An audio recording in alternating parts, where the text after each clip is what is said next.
যে মেয়াদ উত্তীর্ণ আপনি নিজে পড়েন, লেখাপড়া তো জানেন না। এই যে মেয়াদ উত্তীর্ণ 50,000, আমি সেখানে করলাম মাত্র 3,000। আপনার বিবেচনা করলাম যে আপনি সুদ খান, আপনাকে সুযোগ দিলাম, এরপরে কিন্তু সুযোগ ছাড়া কিছু না। সরি, আপনি জরিমানাটা পরিশোধ করুন। ওনার বেচা বিক্রি করতে সামনে মিডিয়ায় হাত দিলে ভালো হবে। প্লিজ আপনি জরিমানাটা পরিশোধ করেন। জরিমানা কখনো দেননি না, কবে দিয়েছে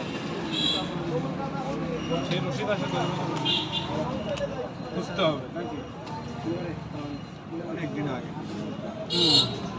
ওর সবাই এখানে নিয়ে আসেন, আরেকজন রাখছেন, আরেকটা ওনাকে নিয়ে আসেন, শেষ করতে হবে। একটা দোকান আছে, সমস্যা নিয়ে আসেন, অল্প সময় বলতেছেন, ওরা নিয়ে আসেন, তারপর বিষয়টা